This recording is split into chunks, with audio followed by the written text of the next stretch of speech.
नाज़रीन मुंसिफ टीवी में आपका इस्तकबाल। आप देख रहे हैं महाराष्ट्र न्यूज। शुरुआत करेंगे हेडलाइंस के साथ। पुणे में जीबीएस मरीजों की तादाद 100 से तजावुज हुई। एक मुश्तबा मरीज की हुई मौत। जायजे के लिए आलमी सेहत तंजीम की टीम पहुंची पुणे।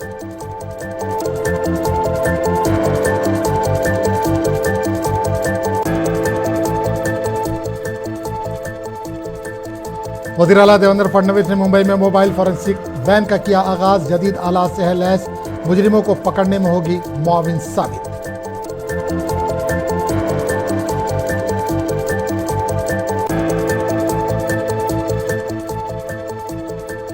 महाराष्ट्र का माली खसारा इंतखाबी वादों की वजह से नहीं बनना चाहिए। सुप्रिया सुले ने लाटकी बहना योजना पर एसबीआई रिपोर्ट पर जाहिर की तशवीश।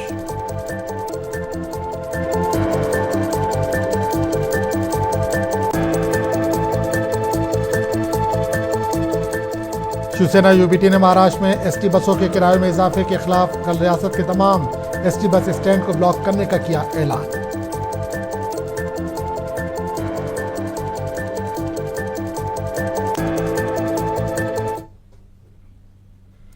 और अब खबरों की तफसील। पुणे में जीबीएस के मरीजों की तादाद 100 को पार कर गई है। वहीं महाराष्ट्र महकमे सेहत ने एक की मौत की जानकारी दी है, जिसकी जीबीएस से मौत हुई है। उधर रियासती हुकूमत ने पुणे के कुछ इलाकों को लेकर ऐलान किया है कि यहाँ के रहने वालों का इलाज मुफ्त किया जाएगा। खास बात है कि जीबीएस का इलाज बहुत महंगा है। इसी दौरान आलमी इदारे सेहत की एक टीम पुणे में जीबीएस फैलने के दरमियान नांदेड़ गांव का दौरा कर रही है। फिलहाल अफसरान खासतौर से इन इलाकों में पानी के नमूने एकजा कर रहे हैं, जहां मरीज बड़ी तादाद में मिल रहे हैं।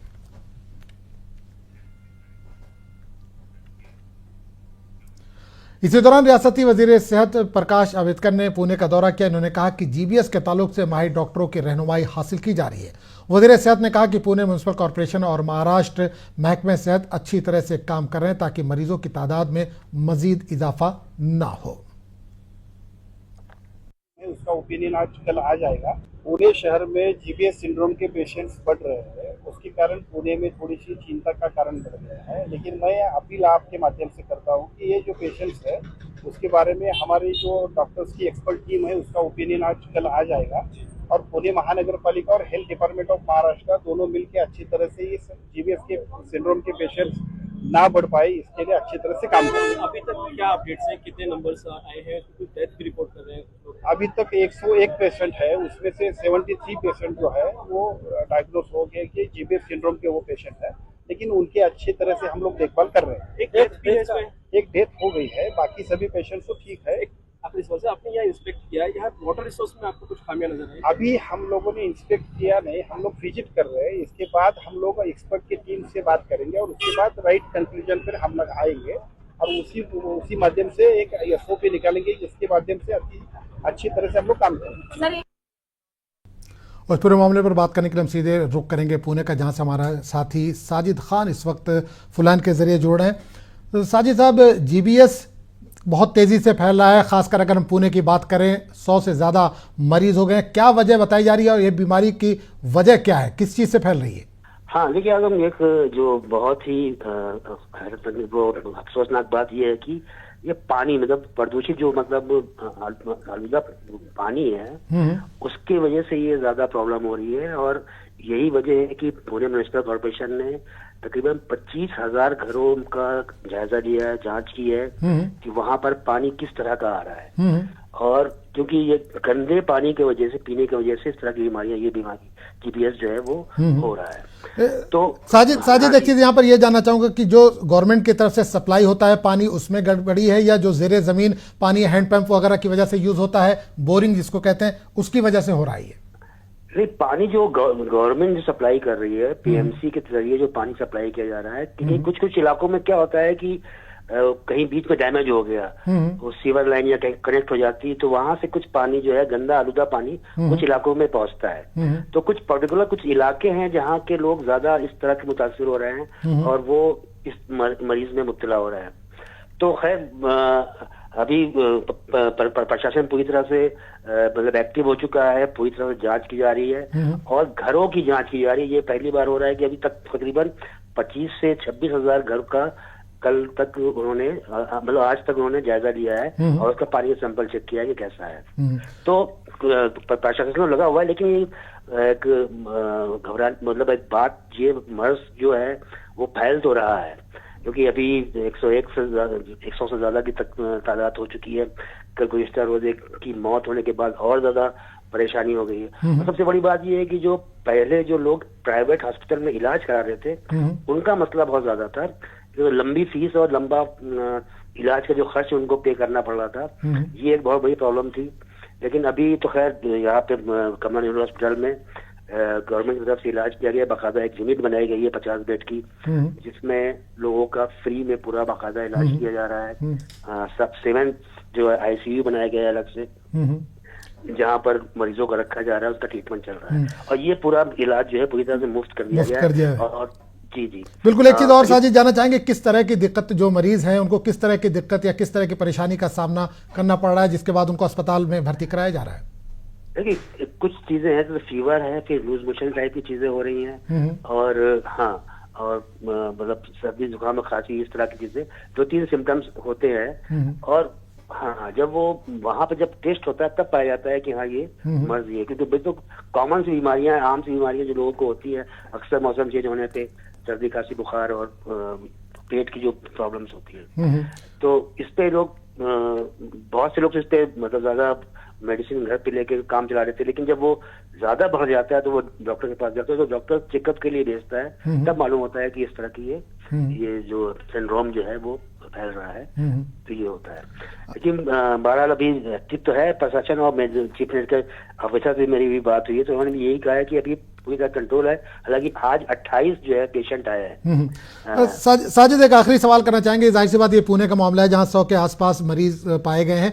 नांदेड़ में भी क्या ये फैल रहा है, GBS का जो मर्ज है वो फैल रहा है, क्योंकि आलमी इदारे सेहत की जो टीम है वो नांदेड़ का भी दौरा कर रही है? हाँ, ये देखिए ये सिर्फ पुणे का नहीं है, महाराष्ट्र कई इलाकों में इस तरह के पेशेंट मिले हैं। नांदेड़ में है कुछ, उसके आसपास के इलाका लातूर में भी कुछ खबरें आई हैं कि वहां पे भी है। तो ये सब ये पूरे महाराष्ट्र में इस तरह की चीजें हैं। और ये मतलब सिंड्रोम जिससे वायरल टाइप का भी लोग कह रहे हैं। पानी तो इफेक्टिव है, पानी की वजह से तो हो रहा है, लेकिन कुछ और भी चीजें हैं जिसपे लोग जांच कर रहे हैं। चीफ मेडिकल ऑफिसर से मेरी जो बात हुई, उन्होंने यही कहा कि हम पूरी तरह से ये अभी नहीं कह पा रहे कि सिर्फ पानी ही वजह है, और भी कुछ चीजें हैं जिसकी जांच की जा रही है। WHO के कुछ टीम जो आई है वो भी इस पे जांच कर रही है, क्या है ये, किस तरह से ये चीजें फैल रही है, इसको किस तरह से कंट्रोल किया जाएगा, इस पर भी गौर किया जा रहा है। और मेरे ख्याल से अभी जो सिचुएशन है, जो मरीज है वहाँ पे 75 के मरीज, जो ऐसे मरीज हैं जो बिल्कुल नॉर्मल पोजीशन में है, और तकरीबन 25 से 30 जो है वो ICU में है। तो डॉक्टर को कहना है कि कुछ बहुत ज्यादा पैनिक नहीं है कंडीशन। ओके, ठीक है, हाँ कर सकते हैं। चलिए, बहुत बहुत शुक्रिया साजिद इस तमाम जानकारी के लिए। जी हाँ। आगे बढ़ेंगे दूसरी खबर की तरफ। महाराष्ट्र के वज़ीर आला देवेंद्र फडणवीस ने मुंबई में मोबाइल फॉरेंसिक वैन का आगाज किया। इस मौके पर फडणवीस ने कहा कि मोबाइल फॉरेंसिक वैन मुजरिमों को पकड़ने में मदद देगी। इन्होंने मीडिया से बात करते हुए इस वैन की तफसीलात बताई। देशामध्ये केंद्र सरकारने नवीन जो भारतीय साक्ष अधिनियम कायदा लागू केलेला आहे, या कायद्याने साक्ष जमा करणे, त्या संदर्भातली योग्य प्रकारची व्यवस्था करणे, त्याचं स्टोरेज करणे, याचे काही नवीन नियम सुरू केलेले आहेत। त्या नियमाच्या अंतर्गत महाराष्ट्र हे पहिलं राज्य आहे की ज्या राज्याने त्याला अनुकूल अशा प्रकारच्या मोबाईल फॉरेन्सिक व्हॅन्स तयार केलेल्या आहेत। या प्रत्येक मोबाईल फॉरेन्सिक व्हॅनमध्ये वेगवेगळ्या प्रकारचं साहित्य त्या ठिकाणी असणार आहे। स्टेट बैंक ऑफ इंडिया ने लाडकी बहना स्कीम के हवाले से एक रिपोर्ट जारी की है, जिसमें इसने महाराष्ट्र हुकूमत के मालियाती खसारे के खतरे के बारे में खदशा जाहिर किया है। MP सुप्रिया सुले ने कहा कि हुकूमत को महाराष्ट्र में फिस्कल डिफिसिट मैनेजमेंट एक्ट का इस्तेमाल करना पड़ेगा, जिसे अटल बिहारी वाजपेयी हुकूमत ने नाफिज किया था। सुप्रिया सुले ने कहा कि महाराष्ट्र का माली खसारा इंतखाबी वादों की वजह नहीं बनना चाहिए। चोरी होत असेल, मी ती स्टोरी वाचली आजच्या सकाळमध्येच त्यांच्या डिजिटलला आज सकाळी मोठी बातमी आलेली आहे आणि स्टेट बँकचा जो रिपोर्ट आहे तो मी स्वतःही मागवलेला आहे कारण का फिस्कल डेफिसिट मॅनेजमेंट तुम्हाला कदाचित बोरी होत असेल माझ्या या विषयाचं पण मी सातत्याने गेले 2 वर्ष FRBM ॲक्टवर सातत्याने महाराष्ट्रात बोलते म्हणजे फिस्कल मॅनेजमेंट ॲक्ट जो कैलासवासी अटल बिहारी वाजपेयी साहेबांनी बनवला नंतर त्याला आणखीन ताकद दिली मनमोहन सिंग साहेबांनी तुम्ही FRBM act fiscal deficit management हे राज्याला आणि देशाला करावंच लागतं आणि याच्यामध्ये ज्या पद्धतीने हे जे फायनान्शियल मॅनेजमेंट आहे परवाच्या दिवशी शिवसेना यूबीटी ने महाराष्ट्र में एसटी बसों के किराए में इजाफे के खिलाफ कल महाराष्ट्र के तमाम एसटी बस स्टैंड को ब्लॉक करने का ऐलान किया है। काबिल जिक्र है कि महाराष्ट्र में बसों और ऑटो रिक्शा के किरायों में इजाफा करने का फैसला किया गया है। एनसीपी एससीपी ने भी एसटी बस किरायों में इजाफे की मुखालफत की है। एनसीपी शरद पवार संघ के सदर अमोल मतोले ने कहा कि अगर हुकूमत इस फैसले को वापस नहीं लेती है तो पार्टी इसके खिलाफ सड़कों पर उतरेगी। परिवहन खात्याचं नेमकं काय सुरू आहे? जर एसटी भाडेवाढीचा निर्णय परिवहन मंत्र्यांनी घेतला नाही आणि उपमुख्यमंत्री अजितदादा पवार यांचाही त्याला विरोध आहे तर मग हा निर्णय घेतो कोण? हे खातं चालवतो कोण? जनता त्रस्त आहे आणि सरकारमध्ये गोंधळाचा खेळ सुरू आहे। आज सामान्य माणूस एसटी मध्ये प्रवास करतोय त्याच्यावर भाडेवाढीचा अन्याय झाला आहे। गरीब आणि मध्यमवर्गीय माणसाला हा बोजा पेलवत नाही। सरकारमधल्या अधिकाऱ्यांनी जर हा निर्णय घेतला असेल तर त्यांच्यावर तातडीने कठोर कारवाई होणार का? हा फक्त चांगल्या गोष्टीचं श्रेय घेत मंत्री घेतात आणि चुकीची जबाबदारी अधिकाऱ्यावर टाकतात।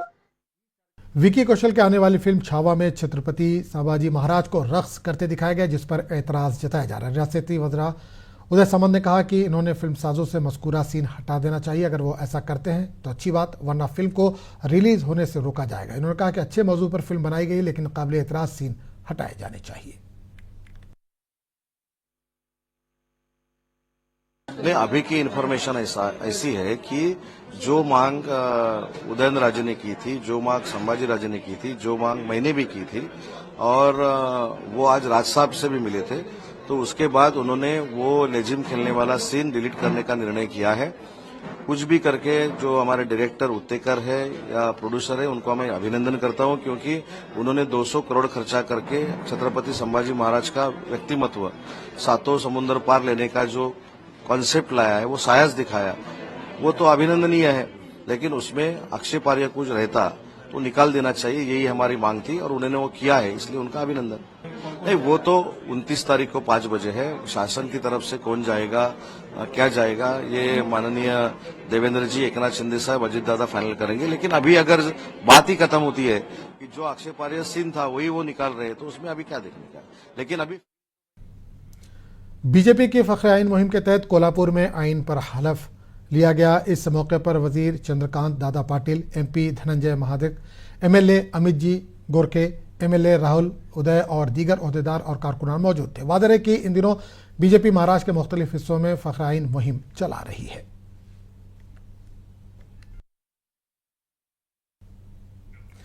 नांदेड़ जिले में बर्ड फ्लू का असर देखा गया। लोहा तालुका के क्योला गांव में मुर्दा मुर्गियों की रिपोर्ट मुस्बत आई है जिसके बाद जानवरों के तहफ़्फ़ुज़ के महकमे ने एहतियाती इक़दाम शुरू कर दिए हैं। क्योला गांव के एक किसान पंचायत तरके के खुले पोल्ट्री फार्म में 20 मुर्गियों के बच्चे मुर्दा पाए गए थे। जानवरों के तहफ़्फ़ुज़ के महकमे ने इन मुर्दा मुर्गियों के नमूने पुणे और भोपाल की लेबॉरेटरीज में जांच के लिए भेजे थे। आज मौसूल होने वाली रिपोर्ट में इन नमूनों को बर्ड फ्लू से मुतासिर पाया गया। इस तस्दीक के बाद केवला गांव के 10 किलोमीटर के दायरे को अलर्ट जोन करार दिया गया। हिफाजती इक़दाम के तहत जानवरों के तहफ़्फ़ुज़ के महकमे ने 565 मुर्गियों को तहवील में लेकर इन्हें तलब कर दिया ताकि बीमारी के फैलाव को रोका जा सके। अलर्ट जोन में गोश्त की दुकानें, नकलो हमल, बाजार और मेले वगैरह को मुकम्मल तौर पर बंद कर दिया गया है। इंतजामिया की जानिब से आवाम से अपील की गई है कि बर्ड फ्लू के हवाले से गैर जरूरी खौफ न फैलाएं और अफवाहों से गुरेज करें। मरतूक आढळून आल्यामुळे आम्ही त्यांचे नमुने जे आहेत ते आमची राज्यस्तरीय प्रयोगशाळा आहे पुणे येथे, तसेच आमची भोपाळ येथे एक प्रयोगशाळा आहे राष्ट्रीय प्रयोगशाळा, तर तिथं आम्ही ते पाठवलेले होते कारण सॅम्पल भोपाळला पाठवले होते आणि त्याच्या प्रमाणात ते पॉझिटिव्ह आले, होकारार्थी आले। आता हे होकारार्थी आल्यानंतर आपली महत्त्वाची हे आहे की हे इन्फेक्शन बाहेर न जाऊ दे। हे इन्फेक्शन जाऊ न देण्यासाठी आपण काय केलं की 1 किलोमीटर त्रिज्येच्या परिघामध्ये आपल्याला त्याच्या जलगांव में 31 दिसंबर 2024 को कुछ शरपसंदों ने मुस्लिम कम्युनिटी से ताल्लुक रखने वाली 22 दुकानों को आग लगा दी थी और 22 दुकानों को तबाह कर दिया था। सरपरस्त वजीर गुलाब राव पाटिल इसी गांव के रहने वाले हैं, बल्कि डिजास्टर मैनेजमेंट के वजीर गिरीश महाजन भी जलगांव जिले से हैं। मुतासरा दुकानदारों ने 7 रोज कबल इंतजामिया को नोटिस दिया था कि अगर मुआवजा ना मिला और मुलजिमीन को गिरफ्तार ना किया गया तो हम यौम जमहूरिया से कबल हड़ताल करेंगे। 25 जनवरी बरोज हफ्ता शाम 4 बजे से भूख हड़ताल का सिलसिला शुरू हुआ। मौजूदा भूख हड़ताल GS ग्राउंड में चल रही है। इत्तेफाक से डिजास्टर मैनेजमेंट के वजीर नामदार गिरीश महाजन का दफ्तर इस जगह के सामने है जहां भूख हड़ताल की गई है। हमारे पाली के अंदर 31 दिसंबर को जो दुकानें मुसलमान भाइयों की जलाई गई, ये दुकानें क्यों जलाई गई इसका हमको न्याय होना, और उसके बाद में जो आरोपियों ने दुकानें जलाई वो आरोपियों को अभी तक अटक नहीं हुई। दिनों दास पालने में खुलेआम घूम रहे हैं और ऐसी कालर तान के हमारे दुकान पर से जाते हैं। तो इसके अंदर राजकारण क्या है, इनको सपोर्ट किसका है? तो ये हमको इसका न्याय होना। तो हम चाहते हैं आपके माध्यम से, और इन जो बच्चे भी, लड़कियां, औरतें और बेवा और बूढ़े बैठे उनकी पुकार सुन लो। अगर वो वाकई में, अगर हम सिर्फ इनका गुना एक ही है कि वो मुसलमान है, तो क्या हमको इस मुल्क में रहने का अधिकार नहीं है? क्या इस मुल्क में हमको आपत्ति व्यवस्थापन लागू नहीं होता? आपत्ति व्यवस्थापन कायदा 2005 का कलम 4 हमको लागू नहीं होता? जबकि जो स्टंट करता है वो गिरता है तो उसको हमारे आपत्ति व्यवस्थापन मंत्री 5-5 लाख रुपए देते हैं, और ये बच्चे ये भूखे मर रहे हैं 25 दिन से, कुछ ही नहीं, उनके तरफ आपत्ति व्यवस्थापन कोई ख्याल नहीं दे रहा। 31 दिसंबर की रात को हमारी दुकानें जलाई गई और अभी तक भी हमें इसकी कोई भरपाई नहीं मिली। अभी हमारा सब गुजारा दुकान के ऊपर ही, हमारा खाना पीना सब इसके ऊपर ही था। अभी 25 दिन हो गए, अभी तक हमारे को कुछ भरपाई नहीं मिली, तो हम यहाँ पर बच्चे लेके हम यहाँ पढ़ रहे हैं कि इंसान होकर के हम इंसानों के ही नुकसानों की ओर लगे पड़े हैं। इस बात को, इस नफरत की आग को बुझाने के प्रयास में प्रार्थना भी करेंगे और ये कहेंगे कि इनको न्याय मिले, इनको रोजी रोजगार मिले, इनके दुख को सरकार समझे और आगे कभी भी। महाराष्ट्र के मुस्लिम अक्सरियती शहर मुंब्रा में यौम जमहूरिया के मौके पर मुकामी MLA जितेंद्र औहाड़ की जानिब से उनके रफ़क़ा ने एक शाम जज्बा इंसानियत के नाम के मौजू पर कुल हिंद मुशायरा मुनक़िद किया, जिसमें रुकन पार्लियामेंट इमरान प्रताप गढ़ी समेत मुल्क के नामवर शोरा ने शिरकत की। जहाँ शोरा ने अवाम का मजमा देखकर ये मुल्क का सबसे बड़ा मुशायरा है।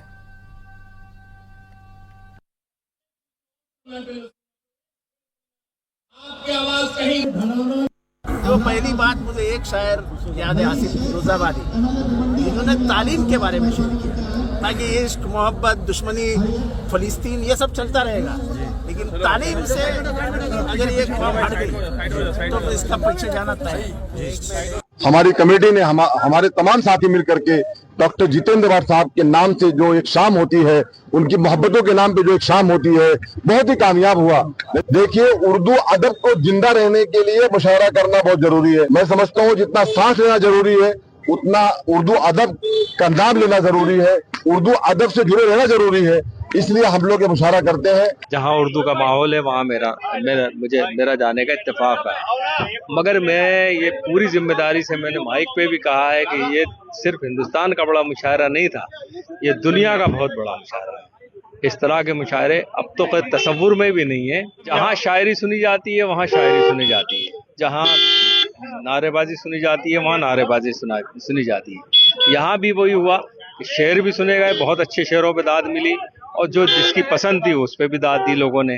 मगर ये इत्तेफाक ही होता है हम लोगों को कि इस तरह के मुशायरों में शिरकत करते हैं, और इतना बड़ा मुशायरा तो मैं समझता हूँ कि 45 साल में पहली बार हुआ। बहुत ईमानदारी से आपको बता दूं कि उर्दू को हमेशा उर्दू वालों से नुकसान पहुंचा है, ज्यादा नुकसान उर्दू को उर्दू वालों से ही हुआ है। तो आपका ये सवाल उन लोगों को पूछना चाहिए जो उर्दू की खा रहे हैं, लेकिन उर्दू के नाम पर कैंपसेस में और स्कूलों में धूल उड़ रही है। तो हमें चाहिए कि हम अपने बच्चों को कम से कम उर्दू मीडियम से तालीम करवाएं। आप दुनिया हासिल करने के लिए चाहे अंग्रेजी मीडियम या दूसरी जबानों का सहारा लें। जलगांव जिला कलेक्टर दफ्तर के अहाते में यौम जमहूरिया के मौके पर एक शख्स ने खुदसूजी की कोशिश की। गूगल बिछाओ नामी शख्स ने खुदसूजी की यह कोशिश की। वो एकतास गांव का रहने वाला है। खुदसूजी करने की वजह यह सामने आई कि उसे मारपीट के एक मामले में बाज़ाब्ता पुलिस से शिकायत करने के बाद भी इंसाफ नहीं मिल रहा है। इस शख्स का इल्जाम है कि पुलिस की मारपीट करने वाले मुश्तबा अफराद के साथ मिली भगत है।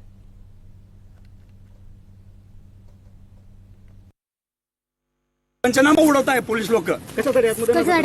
मला गावात माझ्या बैलांना मला मारलेलं होतं आणि ग्रामपंचायतचं फुटेज चालू आहे। मी एफआयआर मध्ये पण नमूद केलेलं आहे आणि ते फुटेज पोलिसांनी आणि एपीआय आणि आयओने ते पैसे घेऊन आरोपींकडनं ते फुटेज डिलीट करून टाकलं आणि 11 महिन्यानंतर पंचनामा करायला येतात ते गावात। पंचनामा करतो, पंचनामाही फाडून फेकून दिलेला आहे, तोही कोर्टात सादर केलेला नाही आणि नंतर 2024 मध्ये आता पंचनामा करायला येत आहे। आता 28 महिन्यात ते फुटेज जाईल का तिथे? यांना काही वाटत नाही का? घटनास्थळी ज्या वेळेस पंचनामा करायला तेव्हा आले नाही। जवळजवळ 26 आहेत। अमरावती जिले के चंदूर बाजार तहसील के सोनेरी गांव में एक रिहायशी विलास चर्जन ने गांव के मजाफात में वाक़ बिजली के खंभे को हटाने का मुतालबा करते हुए अनोखा कदम उठाया। बार बार की शिकायत के बावजूद जब इंतजामिया ने इस तरफ कोई तवज्जो नहीं दी तो चर्जन ने खंभे पर चारपाई बांधकर इस पर बैठ गए। इन्होंने अपनी जान खतरे में डालकर यह कदम उठाया ताकि इंतजामिया और हुकूमत इनके मुतालबात को संजीदगी से ले। इस तहरीक से गाँव वालों में बेदारी बढ़ी है और इंतजामिया के काम करने के अंदाज पर सवाल उठाए। मुकामी लोगों का कहना है कि वाक़या देही मसाइल के तई हुकूमत के बेहिसी को नुमाया करता है। हिंदुस्तानी स्टॉक मार्केट में आज इंट्राडे ट्रेड में नुमाया गिरावट देखी गई। बेंचमार्क सेंसेक्स तकरीबन 900 पॉइंट गिर गया और निफ्टी 50 सेक्टरों में तेजी से फरोख्त होने के दरमियान नीचे की तरफ 22,800 के करीब की सतह पर गिर गया। माहिरीन का कहना है कि आलमी सतह पर इक्तिसादी बहरान इसकी एक वजह है।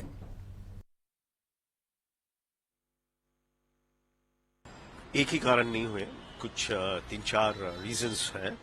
इन द रीजंस आर, एक तो ग्लोबल इकोनॉमिक सिनारियो थोड़ा सा अनसर्टन हो गया है। जो यूएस प्रेसिडेंट के इलेक्शन होने के बाद ट्रम्प जब ये आए और उनके जो स्टेटमेंट्स लगातार आते रहते हैं कि क्या टाइप का ड्यूटी इम्पोज करेंगे, क्या करेंगे, तो एक अनसर्टन और थोड़ा confusing scenario, economic scenario create हो रहा है वर्ल्ड ओवर। तो वो एक है। दूसरी बात ये है कि हमारे अब यूनियन बजट जो है वो शनिवार को विल बी टेबल्ड, तो उसकी वजह से भी थोड़ी सी प्रॉफिट बुकिंग और नर्वसनेस है इन्वेस्टर्स में। तो क्योंकि हमने देखा था कि अच्छा रिटर्न मिल रहा था, स्पेशली ब्रॉडर मार्केट अच्छा कर रहा था, तो थोड़ा सा प्रॉफिट बुकिंग हो रहा है, सेलिंग हो रही है, लोगों को रहा है। और एक कारण यह है कि लगातार फॉरेन निवेशक जो है वो सेलर्स रहे हैं काफी टाइम से और ह्यूज अमाउंट उन्होंने इक्विटी में बेचा है। जहां तक कि जो 22 या 23% उनका ओनरशिप था वो मेरे ख्याल से अभी 16 के आसपास आ गया है। तो वो भी एक रीजन है। और जो Q3 के अभी तक के नतीजे निकले उसमें निफ्टी और लार्ज कैप में तो ठीक है, नीचे बॉटम लाइन ग्रोथ दिखा रहा है मिड कैप में, बट स्मॉल कैप के जो अर्निंग्स है उसमें से थोड़े, यानी कि ब्रॉडर मार्केट में थोड़े से इश्यू है। और अगर आप देखोगे कि तो इस बुलेटिन फिलहाल इतना ही। अगले बुलेटिन में आपसे फिर मुलाकात होगी। आदाब।